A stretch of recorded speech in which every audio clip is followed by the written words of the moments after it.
এবার যদি আমরা বিভিন্ন অ্যারোমেটিক এবং অ্যালডিহাইড নিই তাহলে দেখা যাচ্ছে যে ধরো বেনজালিহাইড নিলাম, অ্যাসিটোফেনল নিলাম এবং বেঞ্জোফেনল নিলাম, তাহলে দেখা যাচ্ছে যে বেনজালিহাইডের ক্ষেত্রে শুধুমাত্র মাইনাস আর ইফেক্ট কাজ করছে,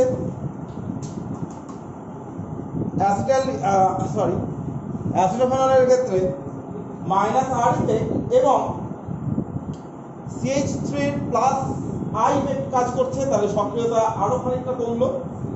এবং বেঞ্জোফেনলের ক্ষেত্রে আমরা দেখছি দুটি আর প্রভাব কাজ করছে এবং আমরা জানি যে মাইনাস বা প্লাস আই অর্থাৎ ইন্ডাকটিভ এফেক্টের থেকে প্লাস আর ইফেক্ট বা মাইনাস আর ইফেক্ট অনেক বেশি প্রভাবশালী। তাই জন্যে বেঞ্জোফেনলের ক্ষেত্রে এই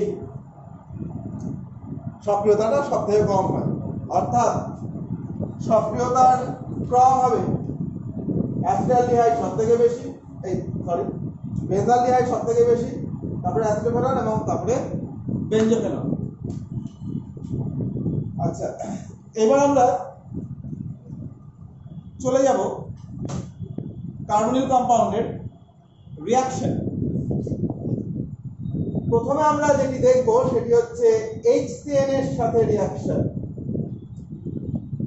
প্রথমে আমরা যেটা দেখব সেটা হচ্ছে HCN এর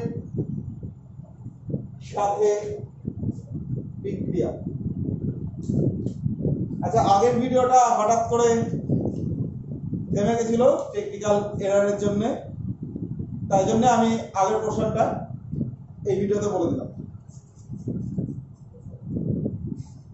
HCN এর সঙ্গে বিক্রিয়া বা সায়ানোহাইড্রিন ফর্মেশন, যে যৌগটা হয় সেটাকে আমরা বলবো সায়ানোহাইড্রিন। অ্যালডিহাইডের সঙ্গে হলে অ্যালডিহাইড সায়ানোহাইড্রিন, কিটোনের সাথে যদি হয় তাহলে কিটোন সায়ানোহাইড্রিন। কি হয়, ধরো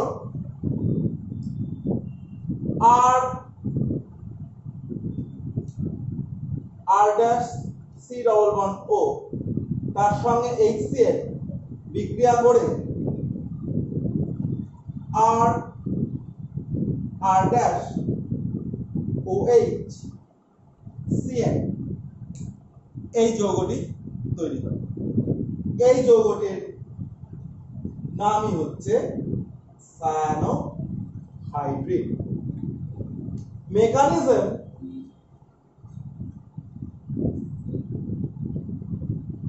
দেখো, প্রথমে এটি দুটোর ক্ষেত্রে প্রযোজ্য মেকানিজমটা।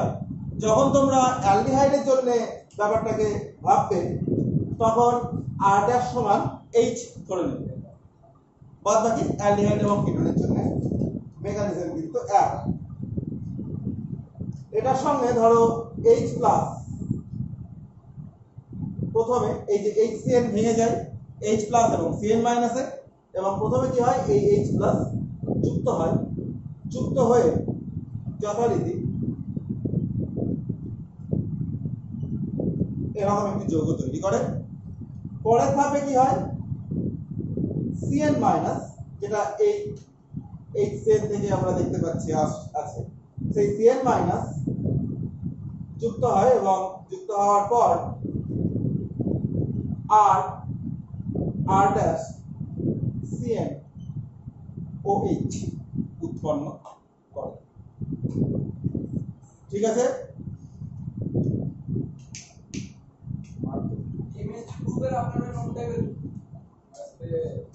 এবার দেখ, অর্থাৎ এই গ্রুপটি হচ্ছে, এই কম্পাউন্ডটি হচ্ছে। এইবার আমরা যদি বিক্রিয়াটি এক্সাম্পল দেখি তাহলে কি হবে, দেখো যদি আমরা অ্যালডিহাইড নিই, অ্যাসিটালডিহাইড নিই, HCN এর সঙ্গে বিক্রিয়া করে তৈরি করবে হচ্ছে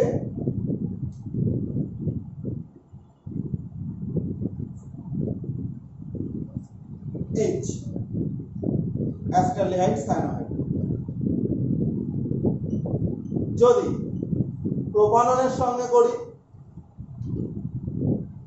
তাহলে উৎপন্ন করবে হচ্ছে CH3 COH CN CH3। ঠিক আছে, প্রত্যেকটা ক্ষেত্রে সায়ানোহাইড্রেট উৎপন্ন হচ্ছে, বা বেনজালডিহাইডের সঙ্গেও একই জিনিস হবে, অর্থাৎ C6H5CHO plus HCN, C6H5OH CN, এখানে একটি H। এবার এই যে সায়ানোহাইড্রেট তৈরি হলো, এর ইম্পর্টেন্স বা গুরুত্ব, ব্যবহার প্রচুর। আমরা অনেক যৌগর সংশ্লেষণ আমরা কিন্তু এই সায়ানোহাইড্রেট ব্যবহার করে করতে পারি। যেরকম প্রথম যে ব্যবহারটি আমরা দেখব সেটি হচ্ছে ম্যান্ডেলিক অ্যাসিড প্রস্তুতি। ম্যান্ডেলিক অ্যাসিড,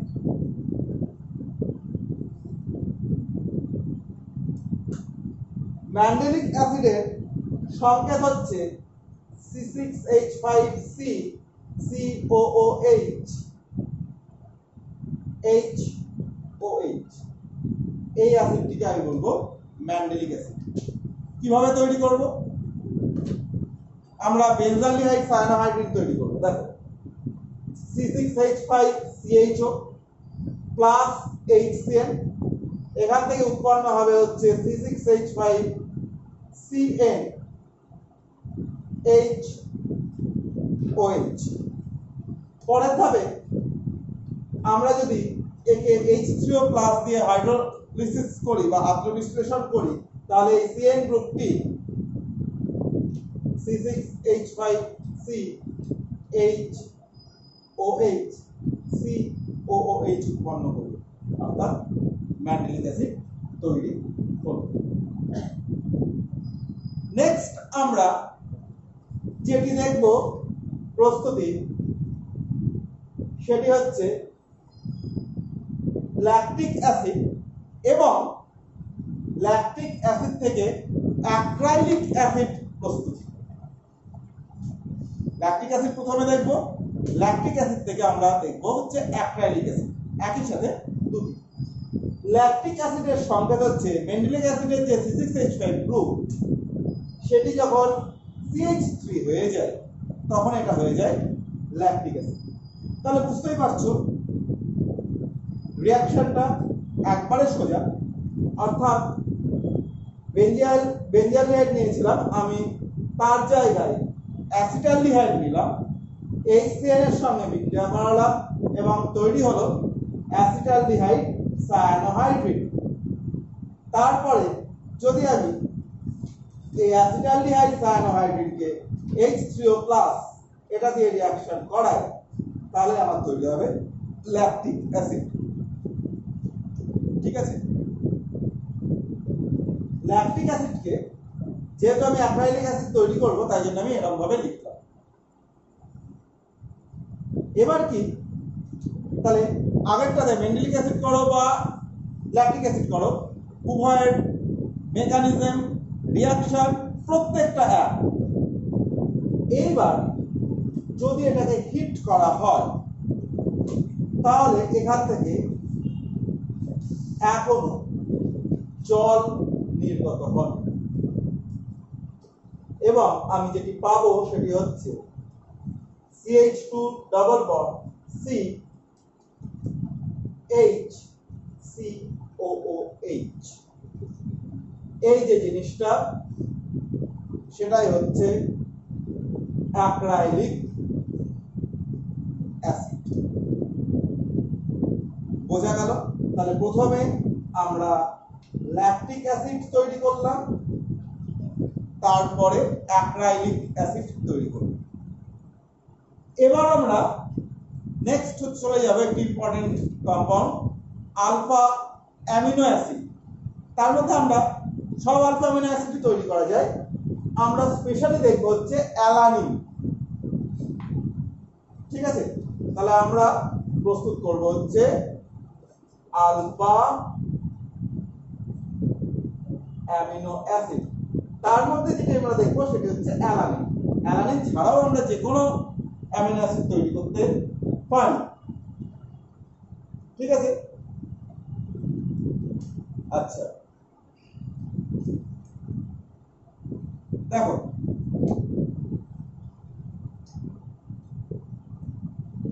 বেনজালডিহাইড নেওয়া হলো, তার সঙ্গে HCN এর বিক্রিয়ায় তৈরি হলো হচ্ছে CH3 OH CN এবং H। ঠিক আছে? তারপরে তবে NH3 দেওয়া হলো।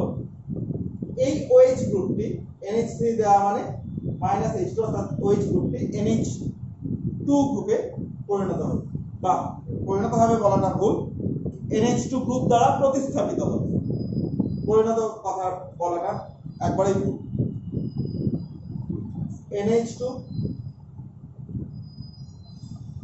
CN। ঠিক আছে? পরের স্টেপে আমরা যদি এটাকে হাইড্রোলিসিস করি তাহলে আমি যে জিনিসটা পাবো সেটা হচ্ছে CH3 C NH2 H COOH, অর্থাৎ আমরা পাবো হচ্ছে অ্যালানিন। এবার আমি যদি অন্য কিছু তৈরি করতে চাই, ঠিক আছে, ধরো এখানে আমি একটি C6H5 গ্রুপ নিলাম, তাহলে আমি বুঝতেই পারছি সেটি সায়ানোহাইড্রিনের সঙ্গে রিঅ্যাকশন করে, মানে সরি HCN এর সঙ্গে রিঅ্যাকশন করে এরকম একটি কম্পাউন্ড তৈরি করবে। এখানে C6H5 হাইড্রোলিসিস করলে ফিনাইল অ্যালানিন বা এরকম অন্য আলফা অ্যামিনো অ্যাসিড তৈরি হচ্ছে। ঠিক আছে? ফিনাইল নয়, এটাই অন্য একটি অ্যামিনো অ্যাসিড তৈরি হচ্ছে। এরকম ভাবে আমরা অনেক অ্যামিনো অ্যাসিডই তৈরি করতে পারি। ঠিক আছে? ধরো আমরা যদি বেনজালডিহাইড নিই, তাহলে বেনজালডিহাইড যদি নিই তাহলে সেখান থেকে